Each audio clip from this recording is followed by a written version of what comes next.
Some people just don't get it, do they? Dave Ramsey butted heads with a proponent of infinite banking in the insurance industry, and every minute of it was a reminder of how easy it is for companies to trick customers into getting a bad deal. There's so much to talk about with this one. Obviously, this is not financial advice, but subscribe to the channel and watch this incredible clip before we dive in. I am calling in response to a video I saw recently that you claimed infinite banking concept was a scam and actually got quite pissed off about it. So I do not agree with that in certain points that you made in that video. And I have set up a policy for my son when he was 1 year old. He's 5 now. I'm sorry. Say that again? I said I'm sorry. Yeah, so am I sometimes. No. So I set that policy up for him when he was 1 year old. It has a $500,000 face value. We pay $5,373 a year for 13 years, and it's paid up at that point. There's a few points that I wanted to discuss that I just didn't agree with. Do you want to just kind of take one thing at a time? Sure, that's fine. Sure. Okay.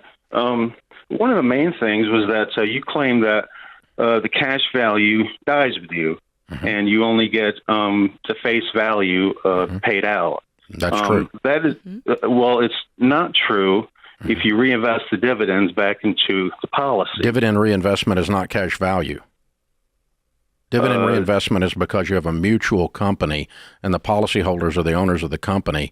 And so the profits from the company come to the policyholder and they use that to buy paid up additions.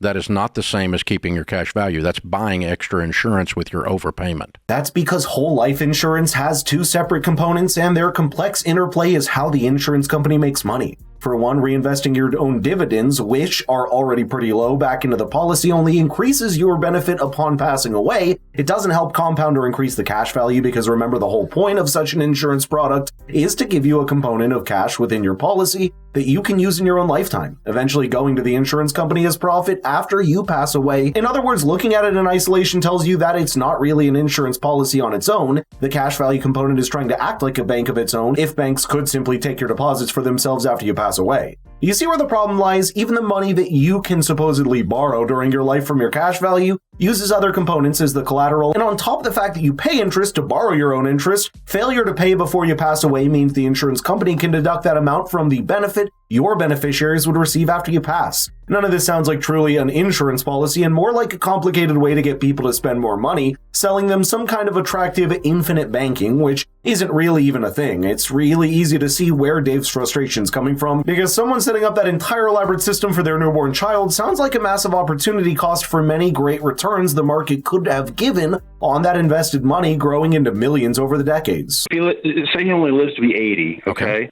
All right. The cash value will be worth about $2 million, but the payout for the death benefit will be $2.6 million.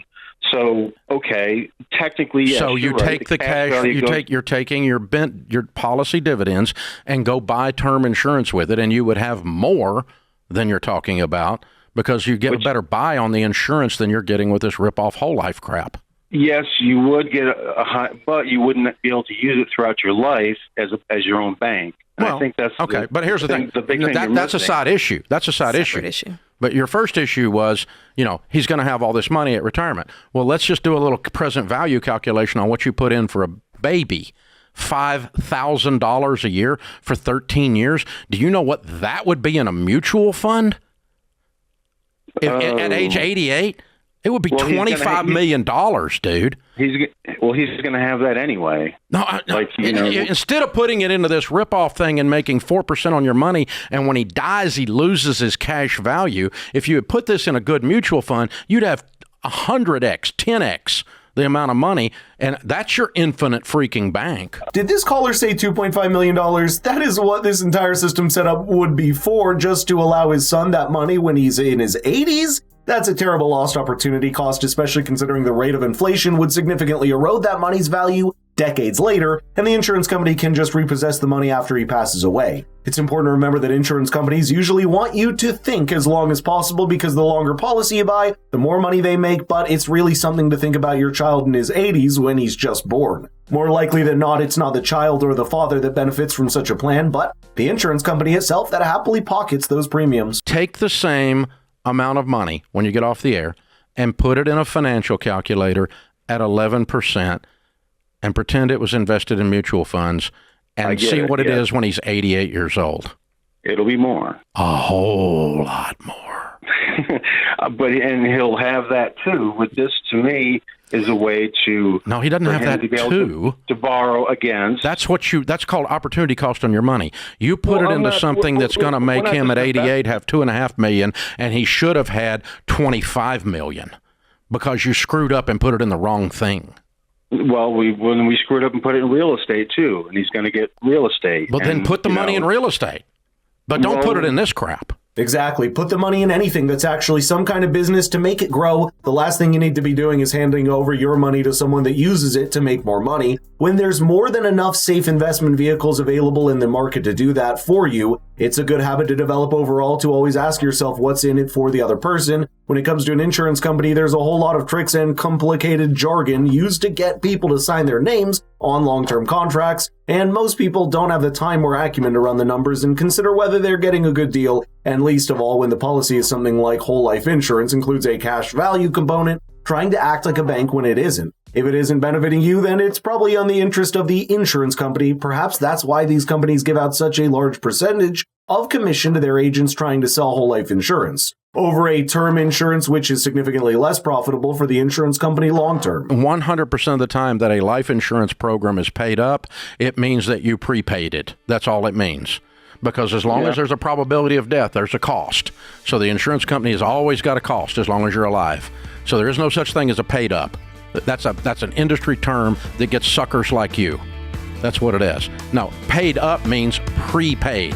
You paid all of the premiums in 13 years for his whole freaking life in advance. That's why it's paid up. Perhaps the only way you can make sense of it is if the buyer feeling a degree of financial security in the fact that they've got a pool of money in their insurance policy that can be accessed or borrowed against when they need it rather than going to a bank. But at that point, is it really even an insurance product anymore? Sounds like a completely new kind of financial product that tries to make people set up their own small private banks for themselves when really the entity in ultimate control is the insurance company itself. That's why it's always important to do research and understand making something like insurance needlessly complicated means it's probably trying to obscure something else, and the moment you find yourself counting how it can benefit you in any way other than actual life insurance, understand that you've gotten off track and likely are playing into the hands of the insurance company. Let me know in the comments how you process all of this, because it's a really interesting window into how some people would still happily buy into financial products that are clearly not a good deal for them in the long term.